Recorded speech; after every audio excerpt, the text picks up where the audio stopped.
That's a part of the game. It separates the men from the boys. Not too many people want to go down and bang and play inside the paint. I want you to come down and get it low. I'm going down here. Come on. Don't let him get anything inside, guys. You can't let people in that space because that's where the game is won and lost in the paint. That's a big block. It's just a great, competitive, physical atmosphere in the paint. And Robinson with authority. Today's word is rebound. Can you say rebound? Rebound.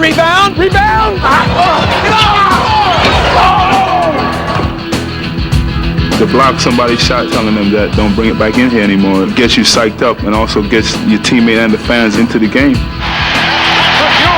it from the crowd. In the house of Mutombo, there's nothing easy. The Jimbe said, no, not in my house. Is he a force? So look at this.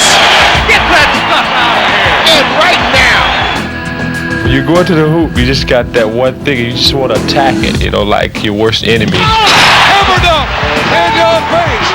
Oh, what a power slam. Oh, hold on to the roof. The Shaq attack. I'm paid to wreak havoc on the basketball court. The team that scores the most points in the paint is going to win the game. You got to be a man to score here tonight if you want to get in the paint.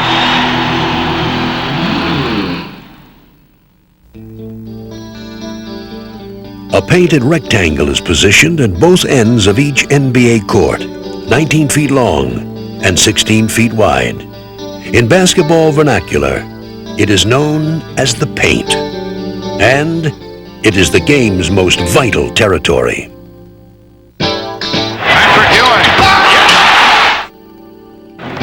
And Robinson with authority.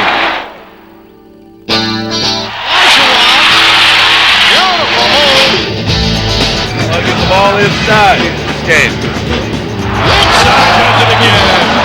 I think we're better off when he's way out in front to get right there in front of that rim, and then nobody can guard him. Remember, we're going to attack the basket, so you go screen him, he goes, and then you hit to the basket. Willis, tough shot and it goes. The team that gets the most easy baskets, gets the most shots close to the basket, they're going to win the game most of the time.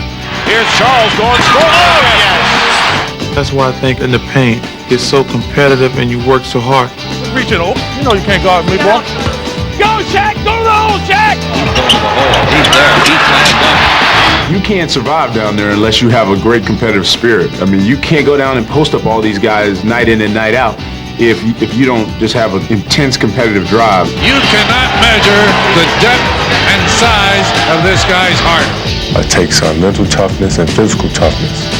Everyone wants to set a tone and inside to let them know that when you step inside the paint, there's no playing around. It's nothing but business. And we are seeing ferocious physical play inside. It is physical in the paint right now. Come on, dig in, White, dig in, come on. We got to keep the hammer down. NBA, every time you let up, you get punished.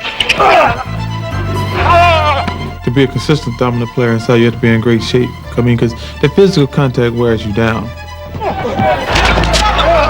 Oh, come on, Joe. Come on, Scott, make the call. Get him off his back. I know it's supposedly a non-contact sport and we call fouls, but it's very physical at times.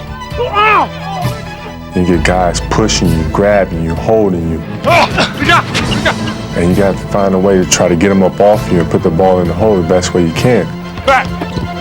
Hey, what's up? What's up? For the game's premier inside players, the paint serves as a proving ground, a place where the giants of the sport make their bid to take control of the game. You got to rebound the ball, gentlemen. You got to rebound the basketball. It's no good. Carbonaro on the rebound. He has been a force here. Defense, baby. Defense. Oh, and a block by Ewing.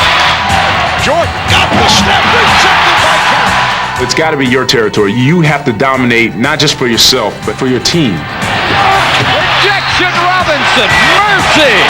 It's very territorial. You have to let people know that whatever's colored in the middle of that floor, That's what belongs to me as a big guy. You really have to mark that as your space. By Weber, terrific block. You want to say, this is my house, this is my gym. And you have to like set a tone in the beginning of the game. You can't fear no one once you step inside the paint. From the game's beginnings, giants have ruled the paint. But through the years, both their styles of play and the lane itself have undergone a dramatic evolution. In the NBA's earliest days, most offensive assaults began far from the basket. But one man would quickly change that, making the area known as the Key his own. He would alter the game forever. Mr. Basketball, George Mikan, 6'10" center from DePaul, has broken every record in the book and, as you can plainly see, is one of the toughest men in the league on tap-in scores.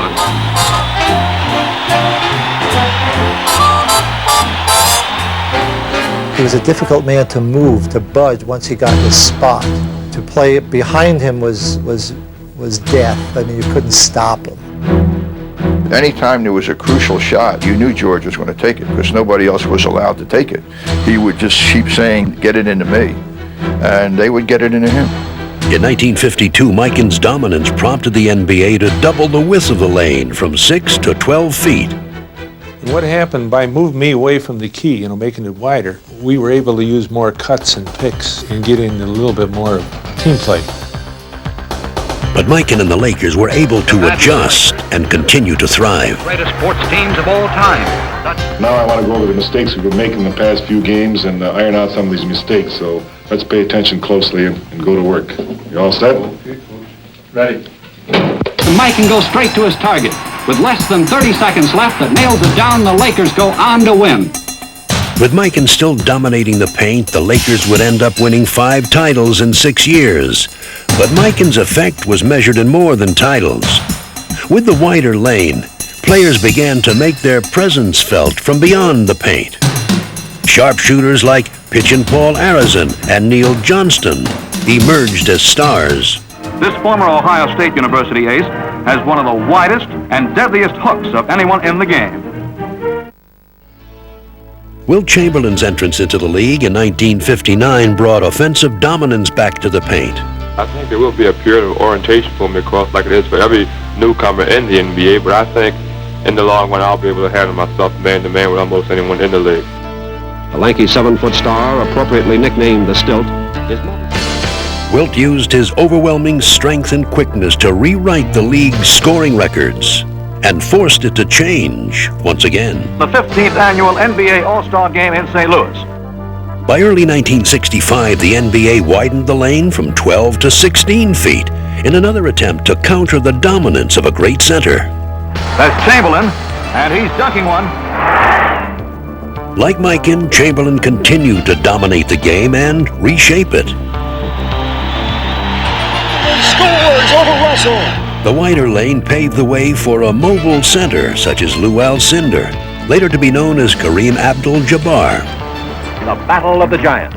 The 12-year veteran Wilt Chamberlain against the second-year pro Alcindor. At 24 years of age, Lou had led the Bucks to the best record in the NBA, had been named the league's most valuable player, and was the scoring champion. Wilt quickly found that Alcindor was a force to be reckoned with. He presented to me for the first time in my career of basketball a guy that I felt, at least at my state at that time, that I really needed some help to guard. In 1971, Alcindor led his Milwaukee Bucks to a championship. Low left to Lou, back door they go. Alcindor to Robinson. Using his deadly skyhook, Kareem invented a new way to attack the paint and would go on to score more points than any other player in NBA history. Kareem Abdul-Jabbar, to me, was the greatest player to ever play professional basketball. And in his 20-year career, I think he was forced to adjust and adapt his game more than any other superstar.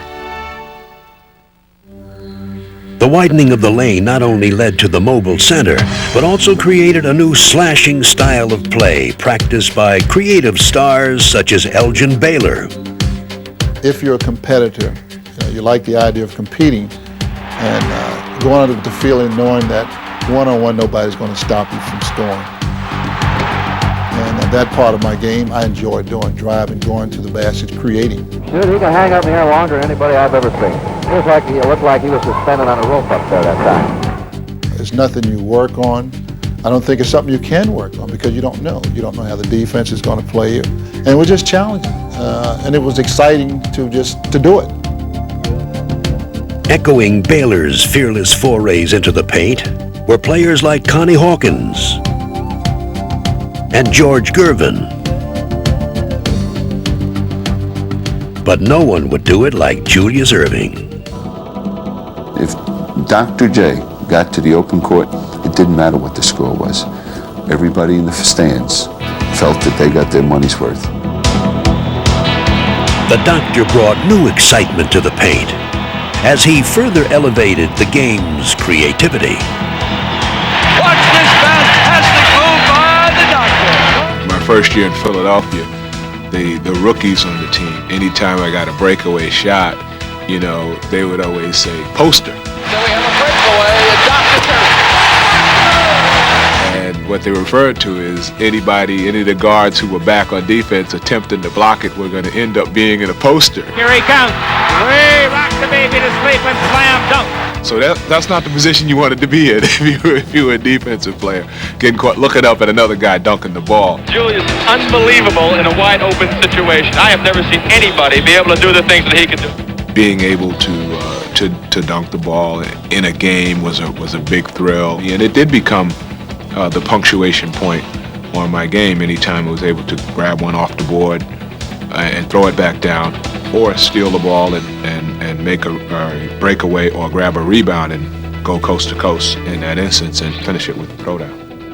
The doctor's spectacular assaults on the basket inspired a new generation of players to bring their own sensational style to the paint.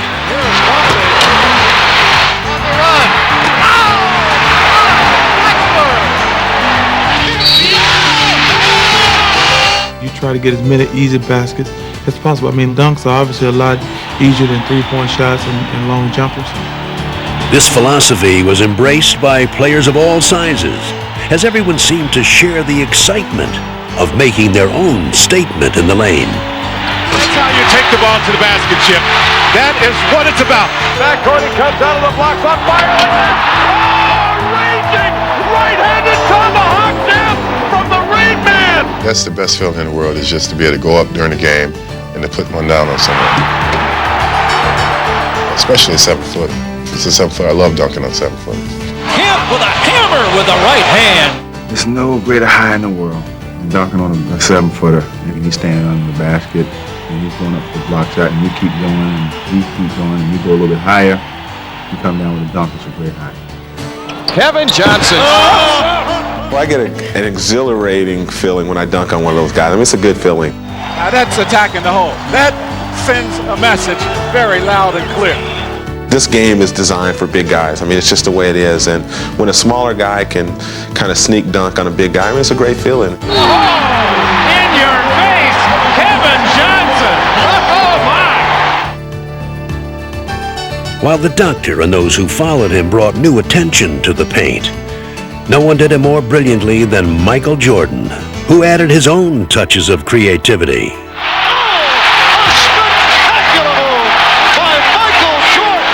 None of it was predetermined. Things happened because of the situations of the game. Jordan trying to shake off Starks. Oh, what a move by Jordan! I guess I would have never had those visions if I hadn't have seen Dr. J in his time. We all tried to do it once he did it, and whoever could do it, had that talent or had that creativity. And now could you apply it to a game situation? And Jordan is being guarded by Wingate. Take it, Michael! Take it, Michael! Jordan to the front. Yeah, Michael! It's fun to see how he's going to get out of it. He makes an offensive move. You know what the defense is going to do. And it's just interesting to see how he's going to get the shot off, what play he's going to make, or how he's going to get out of it. Whose game is it? It's Michael Jordan's game. You have to give him credit for being real creative. I mean, not only his dunks, but just his moves in general. I mean, who would have thought of doing the things that he's done? Michael Jordan! Oh, vintage Michael! Growing up, players like Grant Hill dreamed what it would be like to be in Michael's shoes. Mills springing Hill, fighting for the jam. Now he no longer has to imagine. Like Jordan, Hill attacks the paint with style and vision. When you're bringing the ball off the court, or you're kind of sizing out the defense. When you go in there and attack, you feel kind of like a running back who just got the ball, and you're going through, you're reading the holes. Want to see a star go to work? Mano Imano, Grant Hill, oh my! I feel as if I can get by my man anytime I want to. You can sense if they may doubt themselves, and you attack them, and you go right at them. Troy just spreading the court, letting Grant Hill take over and work his magic. Sometimes you amaze yourself. You're like, hey, did I really get up that high? Or did I shake that person the way I thought I did? And did I really dunk on that person? Grant Hill with an explosion! The crowd feeds off that, your teammates do. Then the defense rises up to another level, and it gets everyone going. He hammered it home as he floated through the air! Ottawa going all the way, and what a move! With a legion of high flyers invading their territory, today's big men have become more intent than ever on protecting what they feel is rightfully theirs. By McDice. I'd like to tell you a little about my house. Oh, Robinson blocking Johnson and got it back again. Oh my, the Admiral. It's got to be your territory. You've got to decide that you take that area over. You've got to make the other team think they can't come to the basket. Blocked by David Robinson. What an incredible play. When people score on me, I take it personally. Hey, tremendous block. The guy can't get any higher than that. When you block a person's shot, you're going to think about it the next time. If they keep bringing it back and you keep blocking it, they're not going to shoot anymore. Shaq blocks the shot. Shaq blocks the shot. Crowd going wild. Oh, what a play by Weber. My, oh my. Oh, are you kidding me? Volleyball, anybody? Now Drexler at his best in the open floor. Drexler blocked it. Looking for Rasheed. Down on the ball, and it goes. Turns around for what?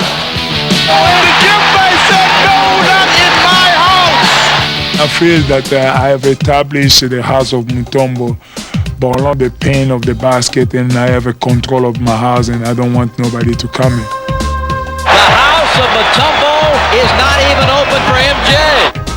No big man today takes more pride in securing his area than the Atlanta Hawks center, Dikembe Mutombo.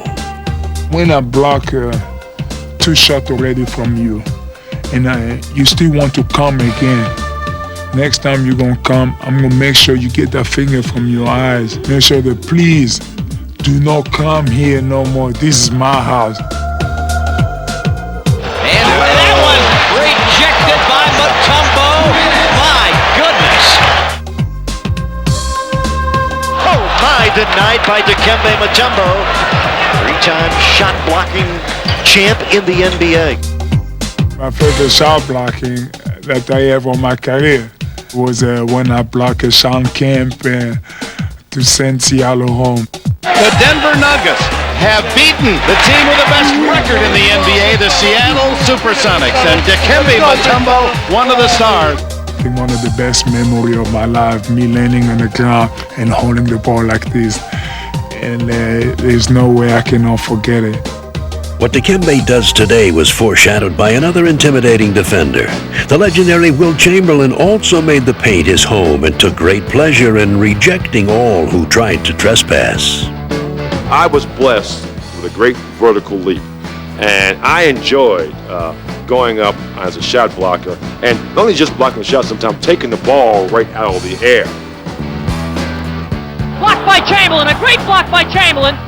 So shot blocking was a thing that was a fun thing. That was a real fun thing about the game of basketball, because you're going to destroy a guy's shot. Also following in Wilt's prodigious footsteps was the stalwart Nate Thurmond.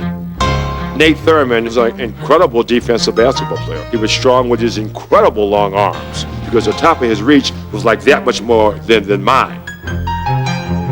I really was offended when anybody got a shove around me.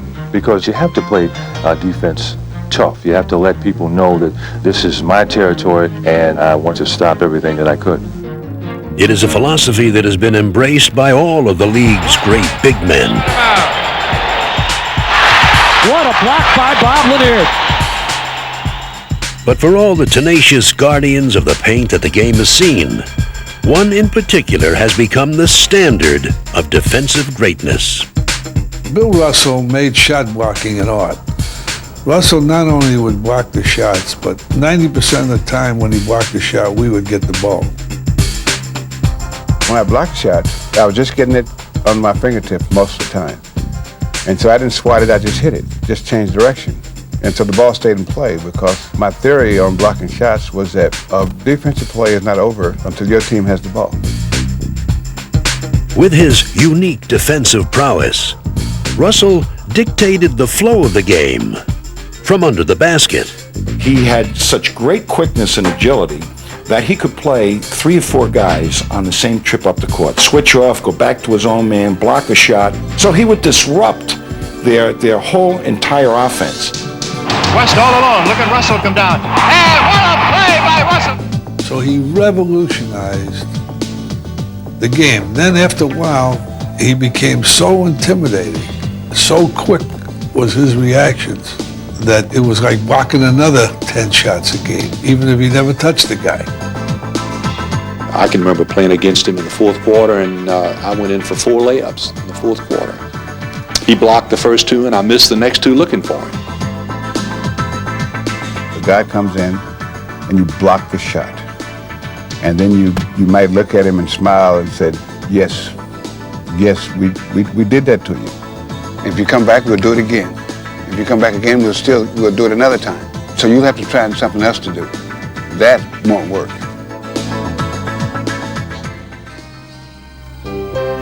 The NBA's elite have always sought to complement their superior athletic skills with a psychological edge. The greatest players have always found that intangible element that provides them the opportunity to gain the advantage.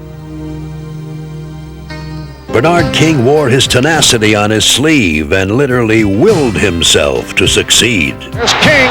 Yes! And the Knicks now. I used to love to watch the game face and see the intensity and the way he would handle the situation. If you see me smiling on the basketball court, I'm not going to play well because I'm too relaxed. Bernard one-on-one now, fades to the jumper, he got it. Bernard King is just punishing everybody in his way. Bernard King did very, very few things with pizzazz, with fanciness, with a lot of splash. He had such a repertoire. His spin moves. Bernard King once again. His release on his post-up were one of the quickest releases ever in the history of the NBA. Bernard pulls the trigger. Plus, he always wanted the ball because of his killer focus. Bernard going with a long jump shot. What a shot by King! 2 seconds to go. Bernard King! King's desire made him practically unstoppable. He's fouled. The basket will count. This one up with the left to King. What a sensational rebound. Don't ask me how I jumped that high. I don't know. I probably never jumped that high before in my entire career. The unshakable focus of players like Bernard King cannot be drawn up on a blackboard. 5 guys, get me the ball. Don't let everybody go after the ball. Hey, here's the other thing. One thing about it. Everybody think about one thing now. You only got 9 seconds. All right? The guy who has the bigger, just get out of there. Go weak side. Don't turn out. All right? Make your best play. When the coach's exhortations are over, players like Adrian Dantley go to work. Though small in stature, he used his craft to rise above his opponents. Nice. Oh, what a move. With us, what I'm known for best is going inside because of my height. I've been 6'5" since I was a senior in high school.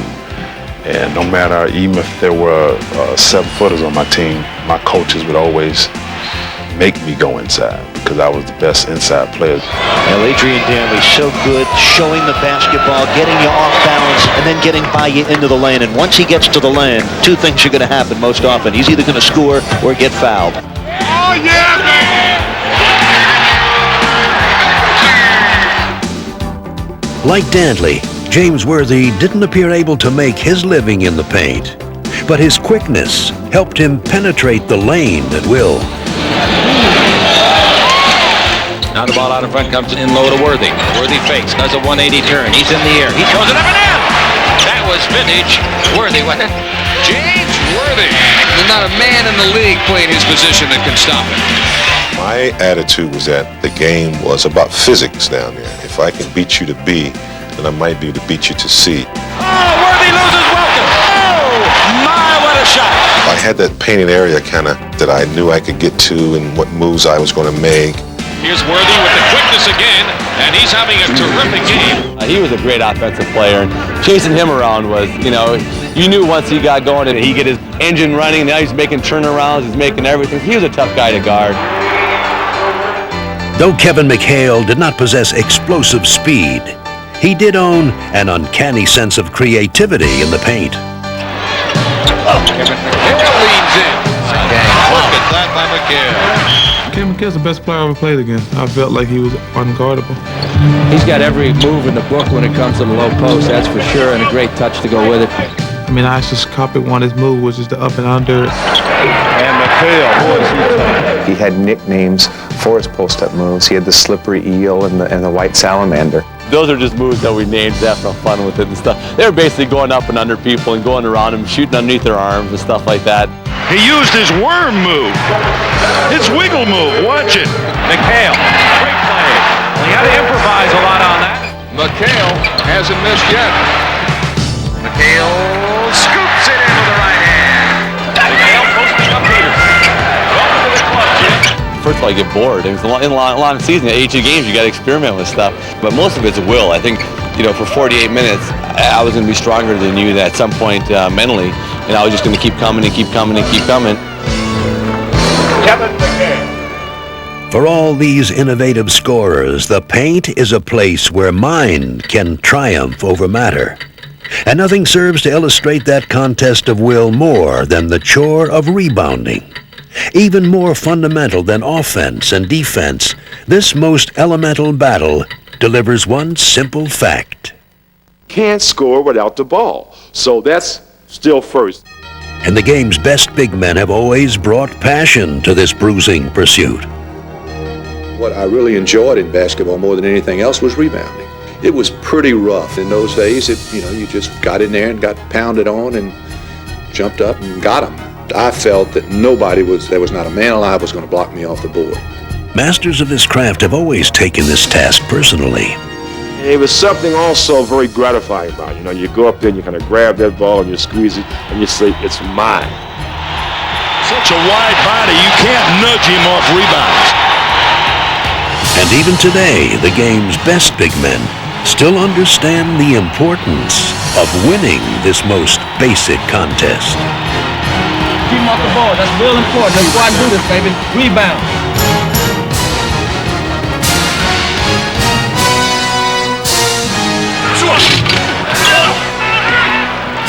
It's very hard to rebound. You're getting boxed out. Some guys might go to the other side of the ball and be standing over there by themselves and not get a rebound. The Sonics with their scrapping style of defense. Draws the bump, a third bump. Everyone in there pounding and jumping. Show me something. Let's go, baby. Patrick Ewing is playing big. He is possessed right now to go get every rebound. Keep rebounding. Great job on the boards. Get out. Let's go. Get out. And while rebounders are rarely heard, their effect is always felt. It's one thing that you would love to have on your team, are guys who want to rebound and play defense, because those things help win ball games for you in this league. Long rebound. The science of this art is only understood by those who have perfected it. That's just effort. That's all effort.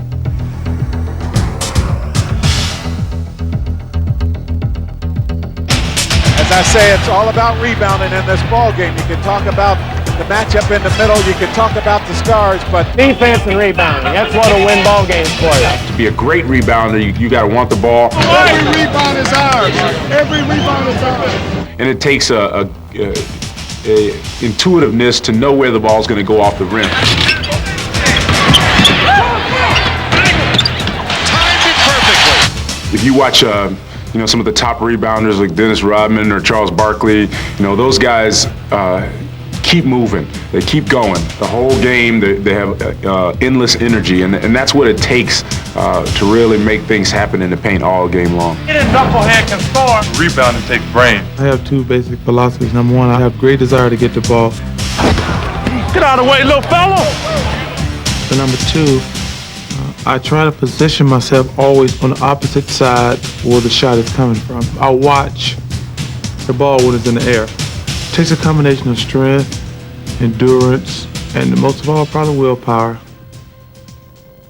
Under the harsh glare of the NBA spotlight, a hidden world of basketball fundamentals often goes unseen and unheard.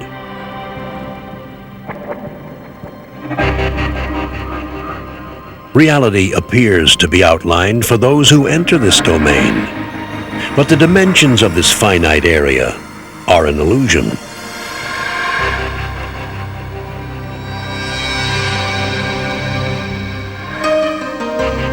The bruising ballet that takes place here serves notice that unbridled strength and passion cannot be contained nor denied. This is a place where every action has an opposite yet equal reaction, forcing the game's best to emerge. Here, one-on-one matchups are settled in the blink of an eye, and any loss of concentration can be critical. Commitment and desire are taken for granted. Opposition is welcomed as a challenge and understood on those terms only by those who seek the ultimate in competition. Well, as a fan perspective, they might look at TV and say, well, it looks easy in there. All you gotta do is just, turn around and shoot. You're so tall, you're 6'9". All you can do is just put the ball in the basket just by standing by the hoop. But it's not that easy. When you see two hard-nosed guys go at it, it pumps it up. Control the middle. Not necessarily score 20 points a game, just to control the middle. Control the middle. Got to go through. Call somebody, Jimmy. So many things going on in a short time notice. The clock is ticking. Wrestling. Fighting for position. 20!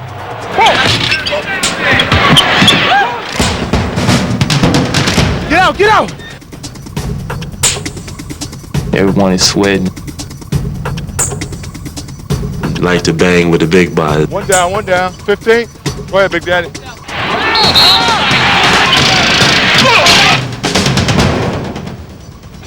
Let's watch the push-up.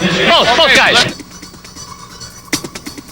Look out, Joe. Look out. Tell you one thing, I get so pumped up out there.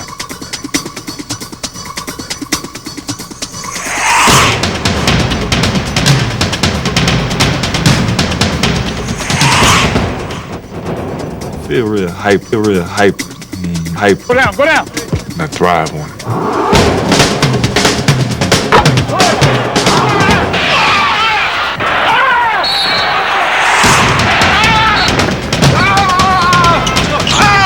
Easy. Hey, no, they're gonna down screen over here. Take it! Give it back! Give it to Cedric! Get out of there! A lot of fire and a lot of desire.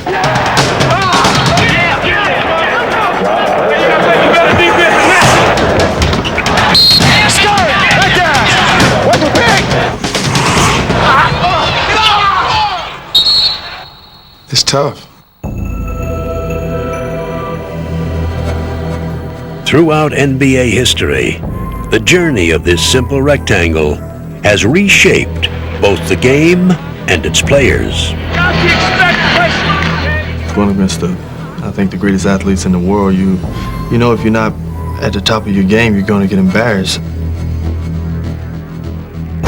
Sometimes I'm going to the arena, I go, wow, you know, we played a game last night and, you know, my body, I don't know if I can do this again.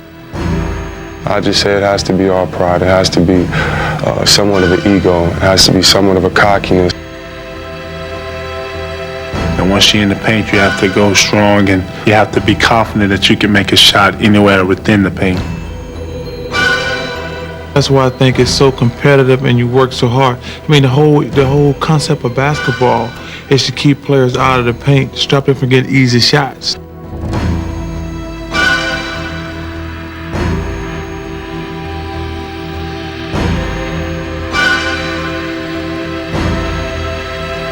It's something that once you step on that court, and you step in there ready to battle, and you can't bring any problems in there with you.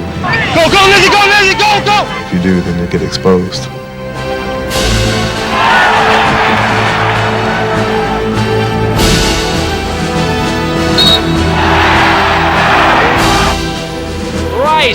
Although today's superstars have not changed the dimensions of the lane like their legendary predecessors, they have made the distance between them appear much shorter. Goes left, runs right into Olajuwon, Combining full court speed with size and skill, players like Hakeem Olajuwon have stretched the pivot position in new directions.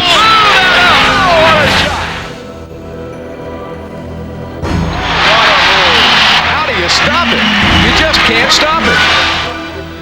Hakeem Olajuwon showing the spin. If I was to be compared to any center now, I would love to be compared to Hakeem. Olajuwon. He can step out and shoot the jumper. He has 20 moves down low, and he's just a class act.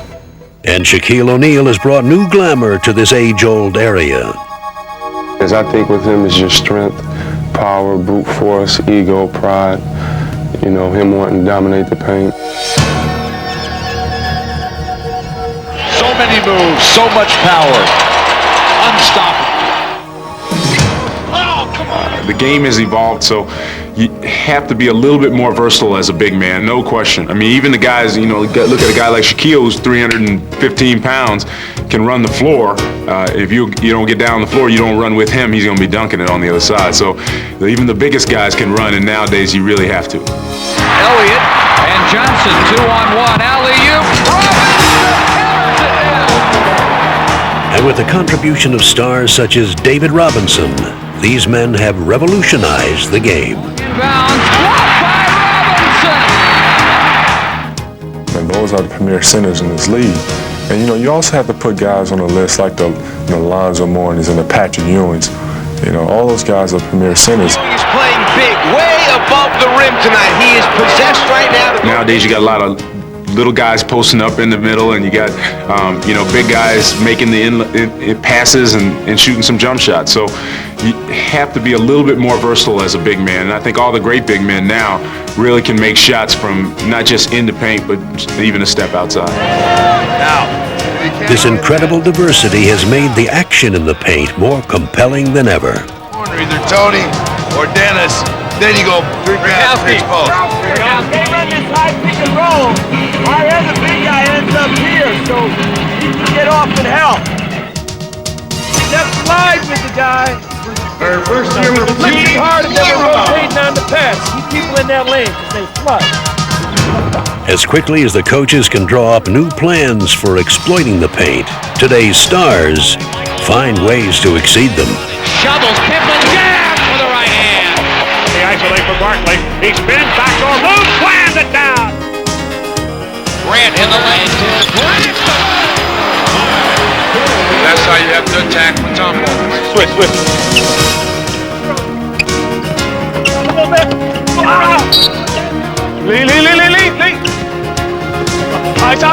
Ice. Back pick, Pete. Hold on. In the power, goes inside, be ready to dive. Somebody got to rotate. And if they're too big, then the outside guy has to the bottom, and the top guy has the top. Away from behind, Ricky goes back to get it. Fires it cross court. Kent's got it right up into the alley. Power slam! Tomahawk Sam! Yeah, baby! And for all the game's future stars, their path of greatness will pass at some point through basketball's most celebrated area, the paint.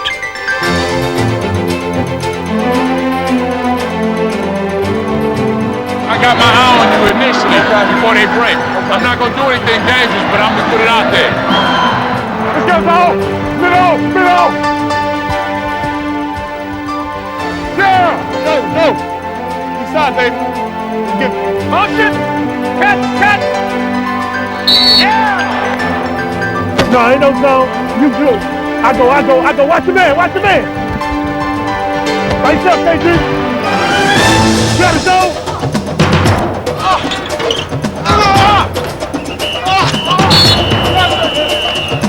Protect the basket!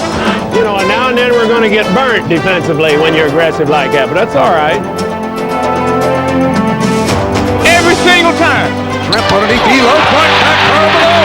And the ball there. Puts away with the ball.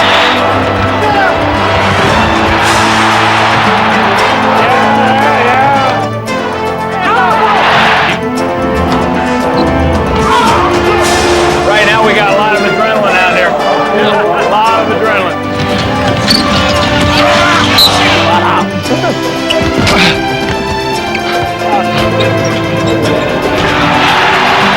That was stupid.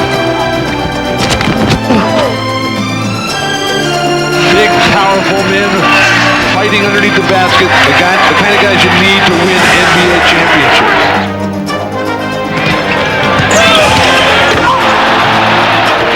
You watching Nate?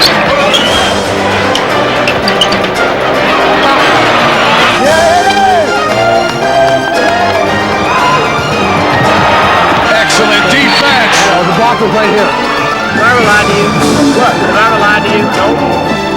Just after you call the timeout, I'm gonna get you. One for 10. Give it to him. Finish this with a dunk. Yeah!